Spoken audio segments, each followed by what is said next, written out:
10 घर ठाकुर मिलके कम से कम 100 लोग हमारे घर में घुसकर हमारे पूरे परिवार को जख्मी कर दिए और थाने में हमने एप्लीकेशन दिया, उसका भी कोई सुनवाई नहीं हो रहा है। मारा है पूरे घर वालों को, वो अभी वैसे घूम रहे हैं, उनके ऊपर कोई कार्रवाई नहीं हो रहा।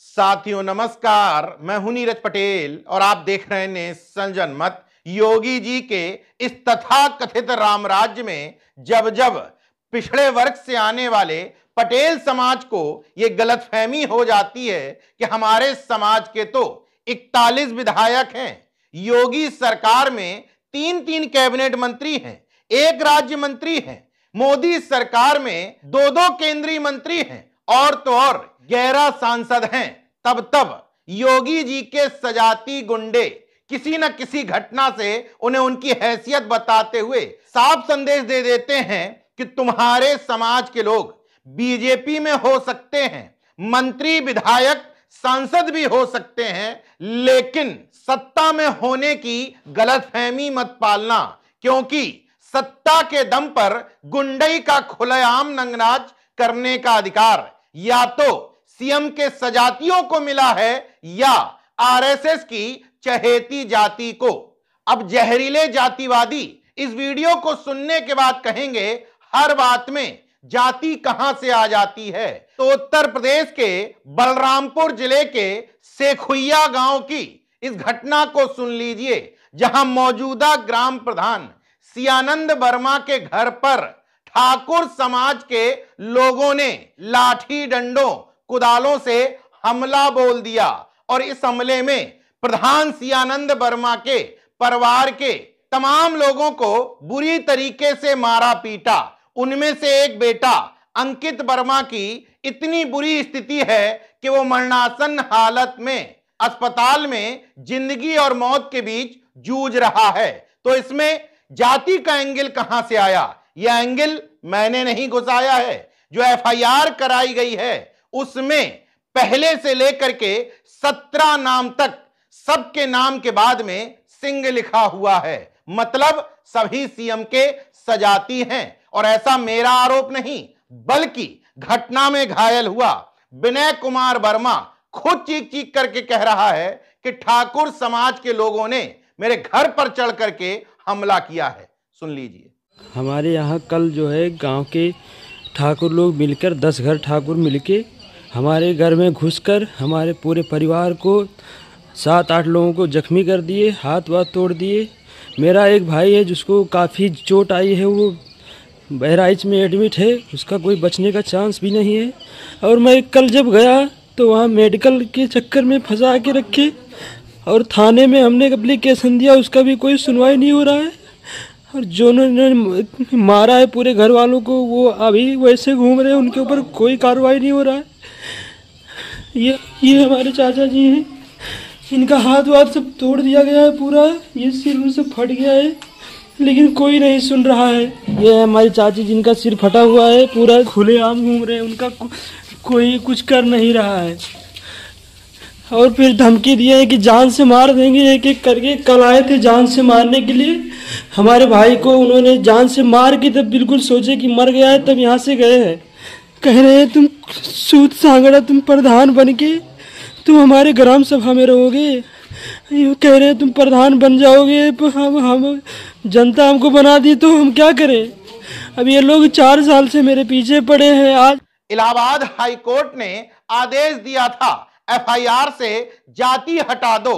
योगी जी ने उसके अनुपालन में आदेश दिया कि जाति के आधार पर रैलियां नहीं होंगी, लेकिन जाति के आधार पर होने वाली इस गुंडई को कब रोकोगे?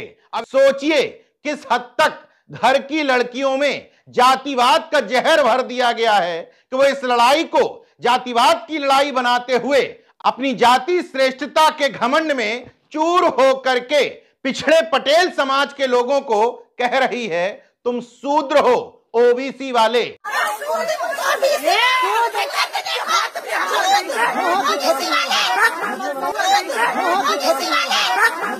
हालांकि ठाकुर समाज की ये लड़की पिछड़े समाज के तमाम उन जाति संगठनों को नसीहत दे रही है जो छत्रित्व के नशे में चूर होकर के अपने जाति महासभा में कुर्मी छत्री, यादव छत्री, मौर्य छत्री लिख करके झूठे छत्रित्व के नशे में चूर हो जाते हैं।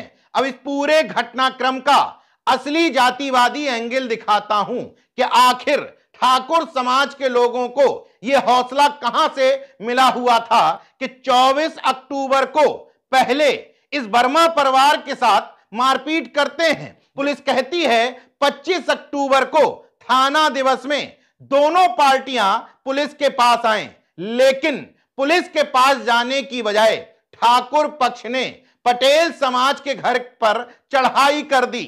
लाठी, डंडे, कुदाल जो भी हाथों में मिला वो लेकर के संगठित गिरोह के रूप में मौजूदा प्रधान के घर में घुस करके गुंडई करने लगे।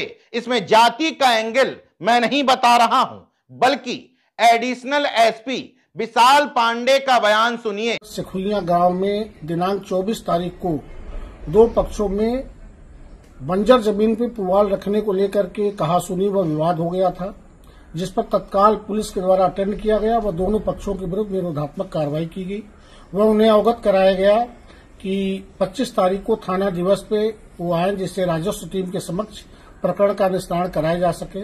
इसके पूर्व ही प्रातः 25 तारीख को इन लोगों के बीच में आपस में मारपीट हो गई।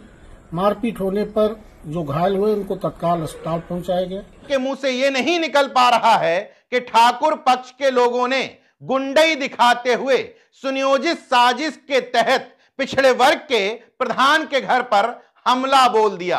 एडिशनल एसपी साहब के बयान से स्पष्ट हो जाता है कि पुलिस इस मामले में निष्पक्ष कार्रवाई करने के मूड में नहीं है। इसी वजह से जो एफआईआर दर्ज की गई उसमें मेन अभियुक्त राहुल सिंह का नाम हटा दिया गया, क्योंकि वो स्थानीय एसडीएम के यहां स्टेनो हैं, जबकि उसका मूल पद है लेखपाल। प्रधान परिवार ने चीख चीख करके कहा कि पूरे घटनाक्रम का मास्टरमाइंड राहुल है। तहरीर में भी लिखा हुआ है, लेकिन एफआईआर में उसका नाम नहीं लिखा गया। एक यहाँ पे हमारे ग्राम सभा में राहुल सिंह है, वो हमारे जनपद बलरामपुर एसडीएम महोदय के यहाँ स्टोनों का काम करता है। उसने यहाँ पे आकर रात में सबको एकत्रित किया और बोला कि सुबह 2-3 लाश गिरा देना, मैं डीएमओ एसपी सब देख लूँगा, जो भी होगा मैं सब कुछ निपटा लूँगा, तुम्हें कुछ करना नहीं है। और वही सारा कार्य किया है, संगठन वही बना रहा है, वही सब कुछ करवा रहा है राहुल सिंह। और प्रधान पक्ष से एक युवक के मरणासन होने के बावजूद इस एफआईआर में जान से मारने के प्रयास की धारा जो पहले 307 हुआ करती थी अब 109 बीएनएस है, नहीं लगाई गई।